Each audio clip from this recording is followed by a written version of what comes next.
Tēnā mai hoki mai e te iwi ki Marae ko Miriama Kamo a hau. Tuatahi ko ngā whakaaro nui ki te hunga mate I tēnei wā kia Fred Graham. Tangi ngana te ngākau ki tō tātou tuahangata. We acknowledge renowned artist and sculptor Te Rangatira a Fred Graham. Matua Fred's work integrated Māori mythology and art practices with Western modernism, often exploring controversial issues. He leaves an incredible legacy in the arts in Aotearoa. Matua Fred was 96, and continued working until his death. Just recently, he erected a stunning sculpture in Taupiri, was due to receive his CNZM and has an exhibition opening soon in Ōtautahi. An incredible man, husband, dad, granddad, Matua Fred's contributions span many areas. Among them, he was a renowned educator and former Māori All Black. One of our finest and most prolific Māori artists, he tō tarahai mate ia. E te rangatira, moi mai, moi mai, moi mai rā. Tuaroa, I tēnei ata, ka nui te aroha ki ngā māma o te ao. I tēnei rā māma. Happy Mother's Day to all of our māma today. Now, as we celebrate our mums, we also acknowledge those for whom motherhood is a struggle. He wahine maia, ko Hine Raukura Martin opens up to us I tēnei ata about her experience with maternal mental distress. Her story exposes a system in crisis where Māori mothers are facing rising mental health risks amid a serious shortage of Māori midwives. Despite years of warnings, little has changed. Now, a heads up, the story does discuss themes of suicide and parts of it may disturb. Te Rauhiringa Brown reports. A pepe's laugh, a mama's smile, a moment full of joy. But for some mothers, that joy is hard to hold on to. All I've ever heard of, well, at the point where I was feeling mentally unwell, the only thing I ever had heard of or seen was this thing called postpartum depression. And so I knew that was after I had the baby, but I was pregnant and not feeling good. So I was a bit confused. I thought something maybe was wrong with me. Hine Raukura Martin was a young mum carrying more than just a pepe. She carried fear, trauma, and the weight of a system she knew could take everything from her as she navigated what she now knows as perinatal anxiety and depression. When I got pregnant with my first pepe, Ayo, I was 17. I just left school a few months prior. I had already had some mental health struggles before I even finding out I was pregnant. So I was already in the system, probably red flagged, to be honest.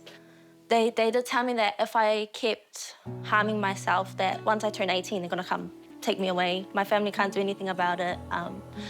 So when I fell pregnant, I had this belief that I was a stereotypical dropout. You know, I was Māori, didn't have a job, was just sitting at home. And I was so scared of the way the system would perceive me because I had heard stories, you know, previously of babies being uplifted, taken from their mama, especially Māori pepe too. A fear that quickly began to consume her. I would wake up in panic attacks, scared, anxious. So I let my midwife know without going into detail about, you know, what was going on with me, and she referred me to a mainstream mental health service. And I went, because, you know, I wanted to fix what I was feeling, but it was just such an uncomfortable experience. I was sat in like a really big room, so it was just me, this woman like questioning me, asking me questions, and then another lady just sitting in the corner, and she was just taking notes. I don't know what she was writing down, maybe what I was saying, but that just scared me. I didn't know what was happening. I felt so vulnerable. I felt like I was being judged, and it was just uncomfortable, so I self-discharged.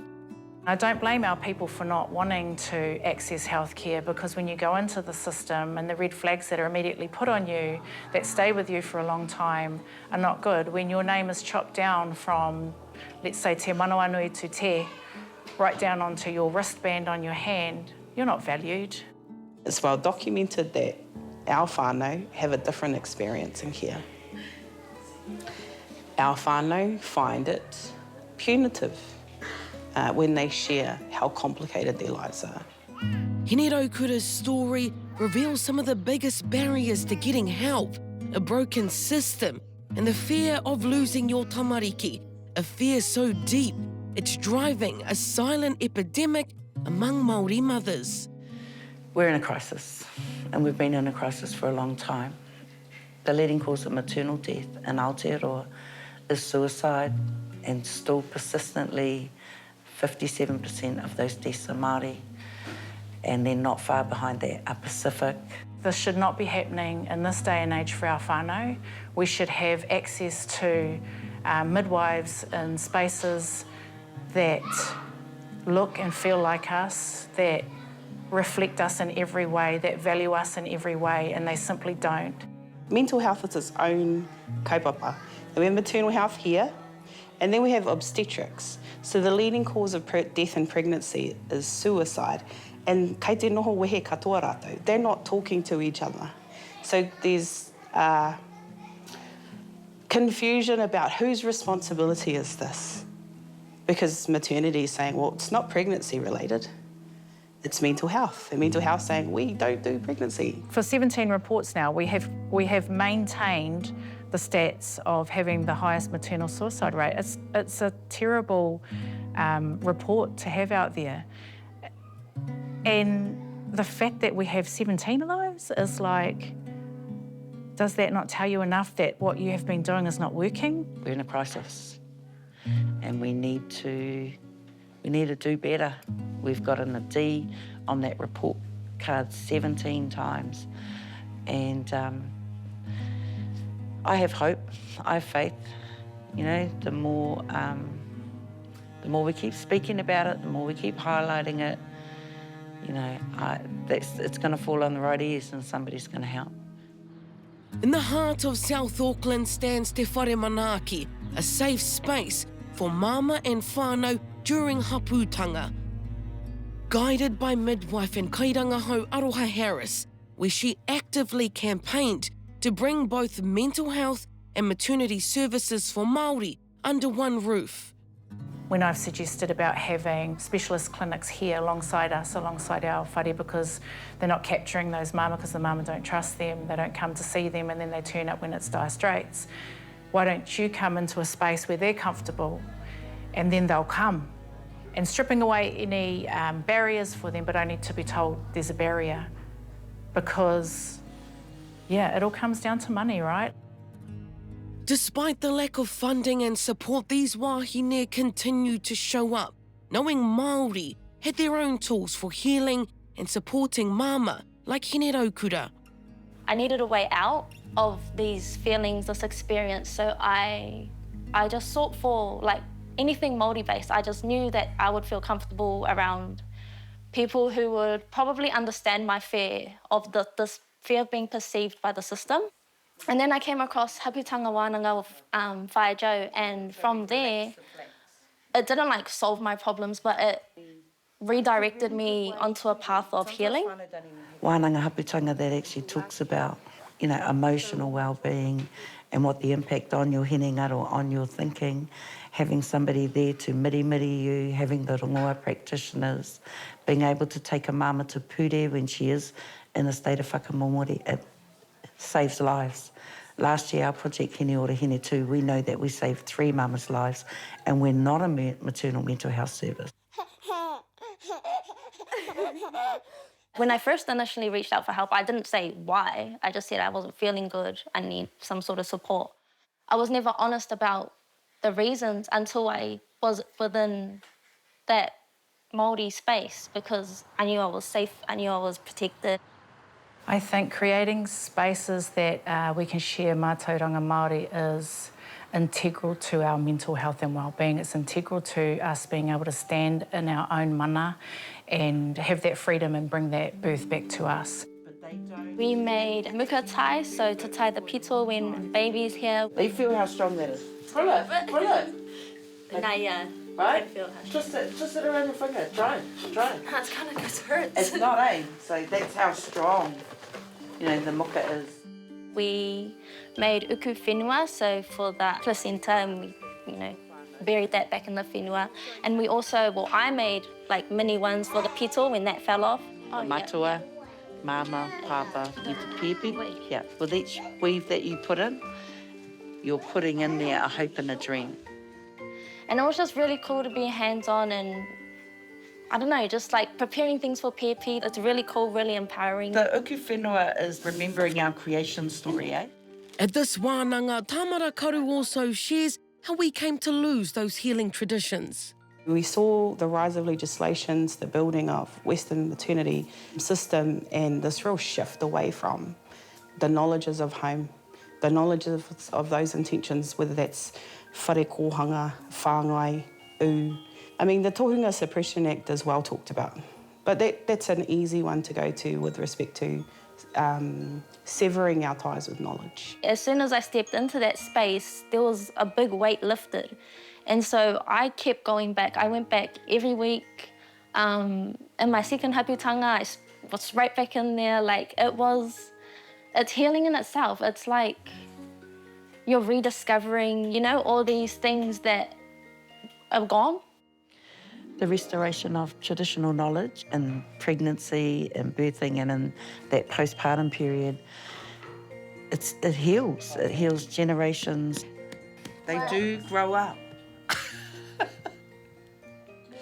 Today is Mother's Day. I know every day is Mother's Day, but do you have any words of wisdom or advice to mama who may be unsure about reaching out for help? I think it's important to remember that your well-being, like, literally directly impacts your babies. And for me, they're my biggest motivation. I tend to do more for them than I do for myself. So if you're not just stepping up for you, you're stepping up for your entire whānau, you know? And I know it's scary. I know it's so scary. And it's heavy and it hurts. And there might be a bit of, you know, whakamā embarrassment around it, but the reality is, majority of people experience this, and it's okay to speak up. It's okay to ask for help. It's okay to even just like message a mate. It doesn't have to be big system services and things. You just start off small. Just mention it a little bit, or even just like write it in a letter if you don't want to say it out loud. But it's fine. You'll be all right. It's better than sitting in it. Well, if you or someone you love is struggling, you're not alone. There is help and there is hope. And to dive deeper into these issues of maternal mental health and midwife shortages, we're joined by midwife Aroha Harris and Zoe Aroha Witika Hawk, CEO of Aotearoa Whānau Health Services. Tēnā kōrua, it's lovely to have you both here. I tēnei ata ngā mihi nui ki a kōrua. Tuatahi, he mihi nui ki a Hini Raukura. What an awesome young woman. You know her personally, Zoe. I loved how she said that our rongoa is redirecting me. It isn't solving everything, but it redirected me to a pathway of well-being. What an incredible young woman. She is amazing and so articulate in her kōrero way, and speaking to many things openly that impact many young mama. She is really a role model and a voice for others. Absolutely.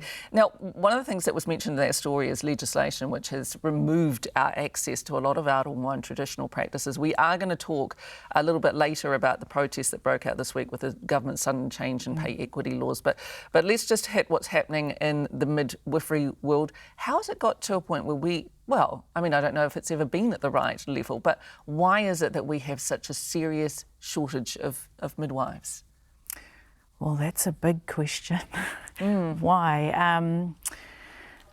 Look, I can't really answer you why, but what I do know is that the impacts are great and very far-reaching for our pregnant whānau, and when we are missing as Māori midwives, it's even deeper. Yeah. So, I mean, it's a tiny percentage of the total midwives that are Māori, isn't it? Yeah. Do we know the exact stats? It sits around like the 10% for... So of all midwives, 10% are Māori? Yeah, nationwide. Yeah. And of that, there would be a good half of them would probably be within admin roles.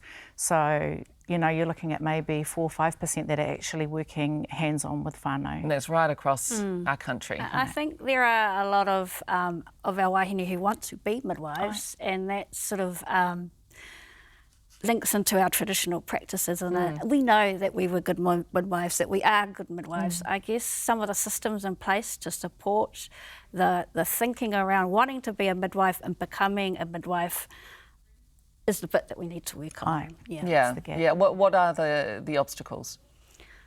We know what the systems are like. We've had experiences often ourselves of the system in regards to education, hospital system, and although we want it, we know that it's going to be a challenge in regards to getting into the system, working in the system, and actually getting the tohu, the qualifications.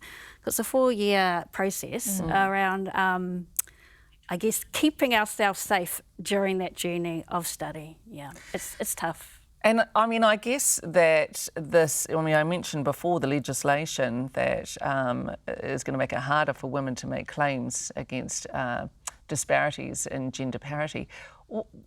How does that affect wahine in general? I think there's a really strong message around, in particular, giving professions. If you are someone who's in mahi around giving to our whānau, to our hapu, to our iwi, to our tamariki, to our wahine, then the fact that you're not valued for it, and there's a clear message that your mahi, giving to our communities, isn't as valued as other professions. Yeah. And I guess even for people like Hini Raukira, that message is something we get constantly, and it makes us feel judged, undervalued, but we need us. We need people like us, otherwise we would fall apart as a society. So I guess where is the equity and where are the messages around value? I mean, what you're saying is important in light of what you were saying in the story, Aroha. 17 reports consistently we have the highest rate of Māori maternal suicide across those 17 It's reports. atrocious, right? Like, to still be achieving that and not making any changes with 17 reports is incredibly sad. So something needs to change, because what we're doing is not working. If you had a magic wand? If we had a magic wand, I would create culturally safe places. I would start to dismantle and decolonise the system so that we have our mātauranga that is valued, that we have te ao Māori that is seen, that our tikanga is understood in a way that it uplifts our whānau. There are so many things. Increasing the workforce, which is more than just increasing the workforce, it is acknowledging and removing the barriers so that we have tino rangatiratanga within birthing and within our health decisions. And Zoe, what would you do? Number one, action. Absolutely. I would, changing the system so that we value our traditions, that they acknowledge more, because you heard it from Hini Raukira. That is where her hauora got better, through the pathway of connecting to what we were and how we practice. I think we need to prioritise that in our society. Yeah. I loved watching that. That was tinoa tāhua. A ngā mihi nui ki a kōrua. Thank you so much for both coming in this morning and for sharing your whakaaro on Marae. I tēnei ata, ngā mihi nui anō. Kia ora. Singer, songwriter, rapper, and one of the freshest voices in Aotearoa, Mā blends soul, hip-hop and te reo Māori into music that's as chill as it is powerful. Her music speaks to Te Taiao, climate change and life as a modern-day kaitiaki. Rolling Stone named her one to watch, and Lee Marama McLaughlin did just that when she caught up with her.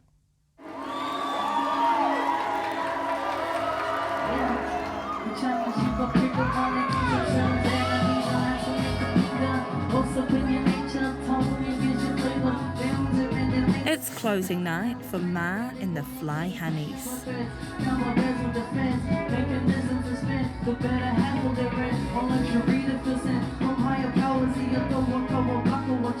I guess there's a responsibility when you have a platform.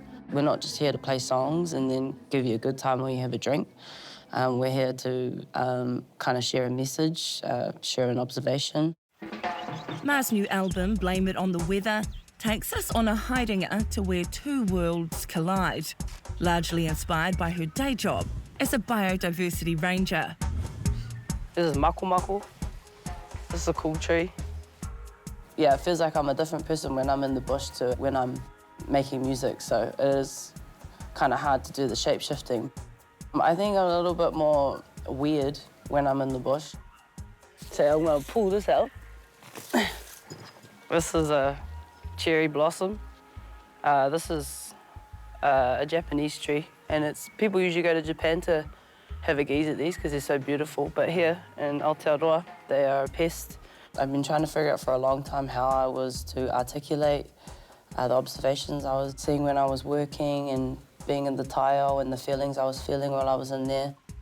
I got a song about possums, about predators, and that's been a real interesting takeaway because in the album it's a live voice memo. It's not recorded professionally at all. It's more of just a jam in the way that we wrote it, and I wanted to put that on the album because I could feel so much. Born in Pōneke, Ma's urban roots have shaped her artistry. So too has her upbringing. She's the daughter of arts royalty, Hone Koka, and the late Nancy Brunning. Music has always been a huge thing for my family. It's been a way for my parents to whakanoa from, I guess, performances or shows that they've done or those types of things. So I've kind of romanticised it a little bit. They always had the best burnt CDs. They were always in charge of the aux cord, all those types of things. So yeah, I always had a little love for music. Her late mama Nancy remains an inspiration. I feel like she's been extremely loud, definitely been a huge part in the way I've decided to move through this haerenga in the music industry. When I was a kid, she was very big on me, always making decisions based on my puku. If things don't feel right, it's an easy decision. And I do believe that since the kawemati, it feels like we left her in the trees and she's out in Rotahuna living her life now. I don't hear her as much as I used to, so it's quite nice. And am I right in thinking that your great-grandfather was also a composer? Aotearoa, Henare Waitoa, was a renowned composer. Back in the day, he was considered Tāpirana Ngata's right-hand man. The stories I've heard is, I think it was the day before our hoia were coming back to Aotearoa from war. Tāpirana Ngata turned up to my koro's house and was like, we need to write a waiata to bring them back. And I think they spent all night jamming, writing, and then the next day quickly taught everyone the waiata, and then they welcomed them back with tomo mai, which is one crazy as like an artist to just like pump that out. You know, you must be super pro to be able to do that.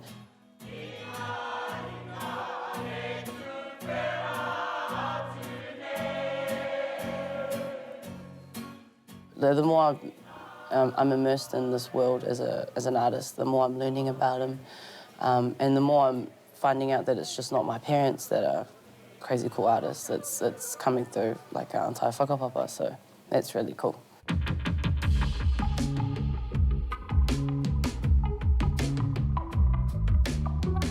A shift from her koro style, Ma's music is a mix of hip-hop, R&B and reo Māori.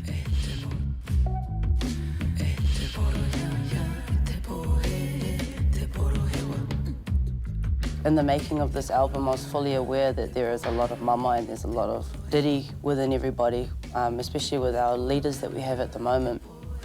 The second song, Puha Me Te Porohewa, that was my moment to have a big rant about the coalition, about our Prime Minister and his stink mates. I didn't want to give that any space because it's everywhere. We can't really escape it. So I wanted to kind of turn everyone to look in their surrounding. There is still connection here, even though we're getting suffocated by concrete and buildings and all those types of things. There's still connections that we can make here.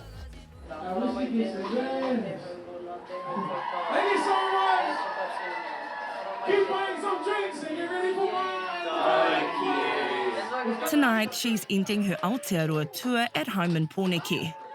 So basically, I slay weeds all day. I love that shit. I know one of the bros from Mahi's here, Low Leland. Cheer my bros, thanks for taking care of us. Yeah, basically, this is just a waiata about weeds. The people you don't know, but you probably got weeds in your garden, my G. You probably look at it every day and be like, damn, that's a beautiful tree. How was the tour? How's it gone? Pretty awesome. Being on tour with the band there's just so much learning in it. I mean, like, this is the first time I've put on shows. And I guess as like a young creative yeah, humbling experience. It's not cheap, it's not easy, but I'm really lucky with the community that I have around me and everybody that's wanted to support me to get there.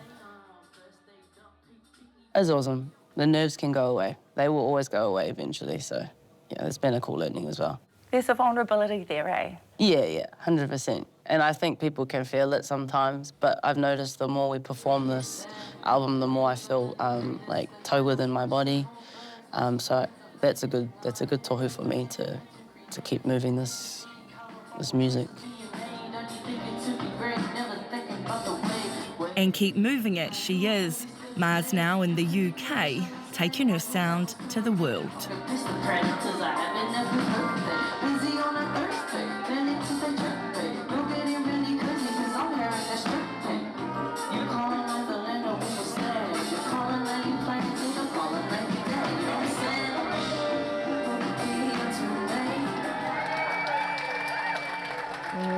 Haro. Koina ko Marae tēnā harirama mai te whānau ka kite a koutou Aotearoa wiki. Mauri ora.